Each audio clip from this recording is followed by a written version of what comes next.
Millions of acres of longleaf pine forest that were nearly annihilated by the early 20th century are making a slow yet promising comeback, thanks in part to a team of Clemson University researchers and their collaborators.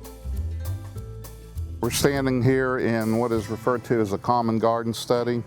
We're looking at species that are associated with the longleaf pine ecosystem. And the longleaf pine ecosystem is one that used to be the dominant ecosystem across the southeast. At one time, it's estimated that it covered about 93 million acres. Right now, we're down to about 3 million acres, and a lot of that is not, or very little of that is old growth longleaf pine like we used to have.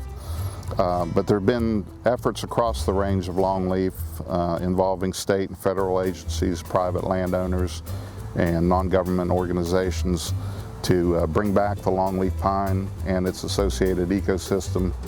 And a big part of that is not only planting the longleaf pine tree itself, it's getting the understory, the ground cover species that are associated with it. The idea is to take these plants from different areas, put them in a common environment, and look at how they perform, look at how well they do in this environment, and to draw some conclusions about what are the best ways to, or limitations that we should put on transporting these materials and using material from one area in another area. So we collected the seeds from the same species growing in different locations and put them all into a common garden. But to get them there, we had to collect the seeds, grow the seeds up, create a bunch of seedlings, which we outplanted into common gardens. The project grew out of a recognition that there's a lot of people interested in conserving the longleaf pine system, or more specifically, restoring the longleaf pine system. I like this project because it's something that I've been interested in since I was a graduate student.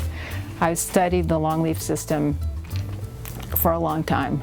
And I'm finally getting around to looking at some of the questions that have interested. I've taken some detours through working actually in management to working on silvicultural research projects with partners here at Clemson, and finally getting back to actually looking at some more of the biology of these herbaceous plants that I love them. You know, they're beautiful, and I want them to be here for generations to come.